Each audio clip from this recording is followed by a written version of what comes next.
Yoo harka fuunee kabajamtootaaf hordoftoota miidiyaa madda nageenyaa jaalatamu kanneen biyya alaa biyya keessa teessanii nu hordofaa jirtan marti bakka guyyaa har'aa waliin geenye isiniin jechaa oduu har'aaf qabannee dhiyaanne isinitti muunqassi faana turan Ejersoo Wallooti. Oduu keenya jalqabaatiin kaaba Oromiyaa godina Walloo aana Jiillee Dhummuuqaa keessatti hidhattoonni shiftaa Amaara qotee bulaa Oromoo Walloo irratti dhukaasa bananii jiraachuun himame. Lola guyyaa kaleessa hidhattoonni shiftaa Amaara Oromoota Walloo irratti bananiin lubbuun namoota baay'ee kan darbee fi hedduun kan madaa'e ta'uu jiraattonni madda nageenyaatti himanii jiru. Guutuun gabaasa kanaa akka itti aanutti isiniif dhiyaata.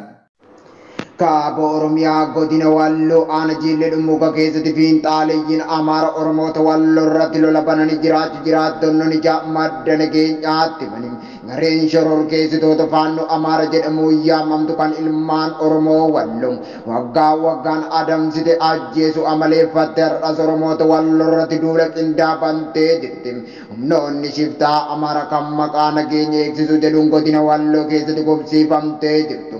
Qotee bulaan Oromoo Walloo dhukaasa nurratti bananii jechuun dubbii sobaatiin qotee bulaa Oromoo irratti dhukaasa bante jiraachuun himame. Shiftaan Amaara tibba kana Oromoo Walloo irratti duulu qabna jechuun garee garaa garaa fi Twitter Space irratti dubbatuun wal kakaasaa akka turan. Guyyaa har'aa kana ammoo aana Jiillee Dhummuuqaa gandi jawaa naannoftu jedhamu yaamamu keessatti dhukaasa banuun namoota nagaa ajjeesu maddi nageenya maddeen irraa odeeffatee jira. Murni maafiyaa Amaara kan humna addaa Amaara ofiin jettuu fi faannoon Amaara ilmaan Oromoo Walloo Oromummaa isaanii qofaaf yakkan waggaa tokko dura bakka garaa garaatti rashanaa akka turan isiniif gabaasa turuun keenya ni yaadatama. Har'as humni shiftaa Amaara kan hafteen ilmaan Minilik lafti Oromoof Oromiyaa hedduun keenya jechuun gocha seenaa addunyaa kanarratti raawwatamee hin beekne raawwataa jiran yoo ta'u guyyaa kaleessaa uummata Oromoo Walloo irratti dhukaasa banuun kichuu ola deemaa jirtu obbaasanii jiru. Lolli yeroo kaleessaa kana geggeeffamaa ole Oromoota Walloo irratti bananii jiru. Dugugga sanyii duraan raawwataa turan san ta'uu beekuun uummanni Oromoo hundi sagalee nuuf ta'uu qaba jechuun maddi keenya gabaasa nuuf laate ergaa dabarfatee jira.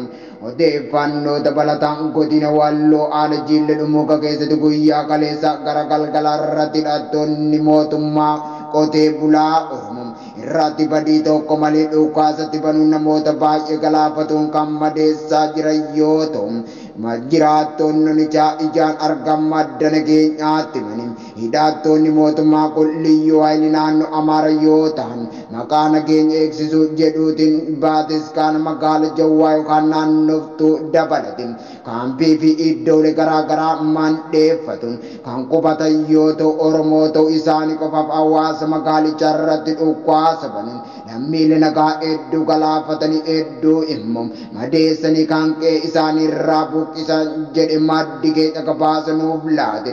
Namoonni lola kaleessaa kanarratti wareegaman kanneen ammaaf maqaan nu geessan armaan gadii kanam.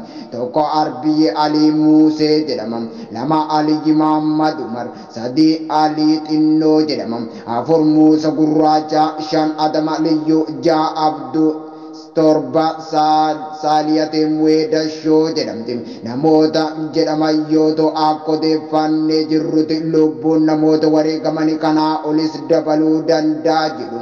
Jiraattonni aanicharra madda nageenya gabaasa kana erganii namoonni madaan baay'ee ta'anis maqaan isaanii guutuun akkuma nugeen kan isiniif gabaasnu ta'a.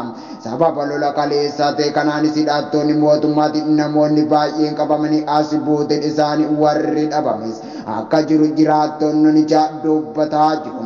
Aangoota mootummaa ol'aanaa naannoo Amaara dabalatee qaamni gurmaa'ee deemu kan faannoo ofiin jedhuufin Liyyuu Haayilii naannicha kan mootummaadhaan deeggarame deemuufin hanga aktivistoota jaraatti Oromoo Walloo Wallaggatti galuu qaba jechaa jedhu.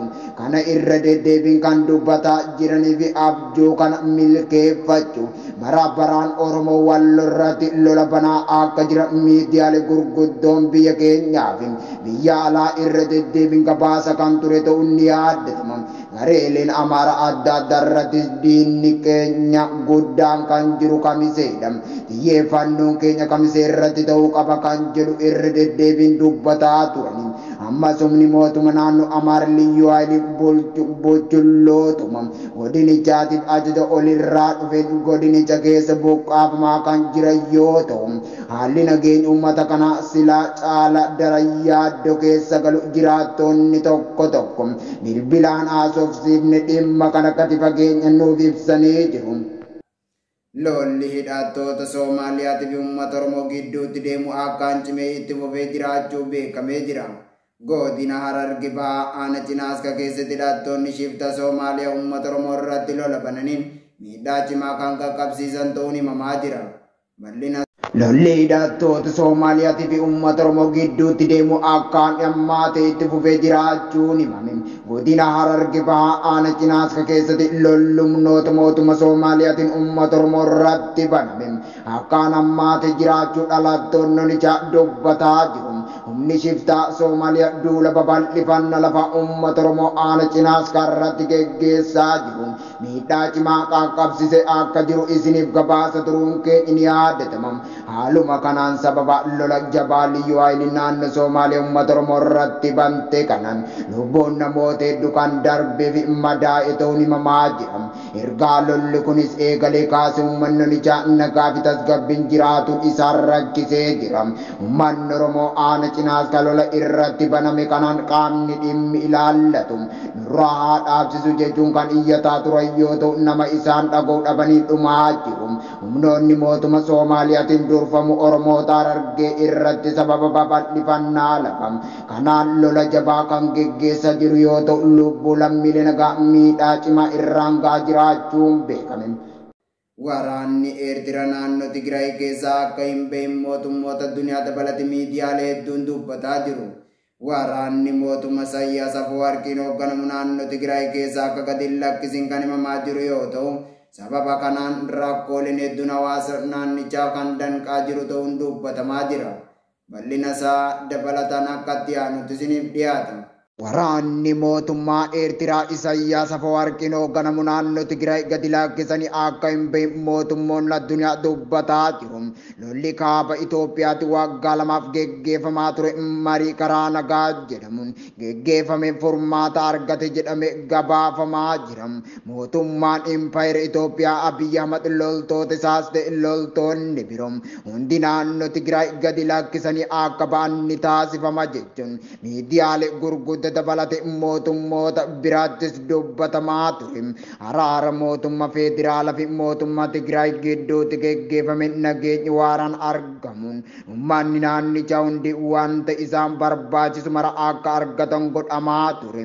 Haa ta'u malee humnoonni Eertiraa naannoo Tigraay keessa akka hin bahiniif rabsiin nyaataaf qoricha danqaa akka jiran himamaa jira. Ammaan duras qondaalli Tigraay Geetaachoo Radda biyya Impaayera Itoophiyaa jedhamtu keessatti nageenyi waaraan kan argamuu danda'u yakkamtoonni seeratti yoo dhiyeeffamaniif haqni qaama haqa barbaadu saniif yoo baname malee nageenyi waaraan akka hin argamin beeksisee ture. Akkasumas humnoonni Eertiraa ergaa araarri bu'e jedhamee ajjeecha fi gudeeddii akkasumas saamicha qabeenya geggeessaa akka turan karaa fuula marsariitii hawaasummaa isaatiin beeksisaa ture. Egaa kabajamtootaaf hordoftoota miidiyaa madda nageenyaa oduun har'aaf qabannee dhiyaanne kana gammaa daawwatanidha. Qophiilee madda nageenyaa fan daawwachuu barbaadan Tiwiitara keenyaa fi yuutuubii keenya akkasumas peejii keenya jala dhaqaa isiniin jecha akka waan nu waliin turtaniif galatooma.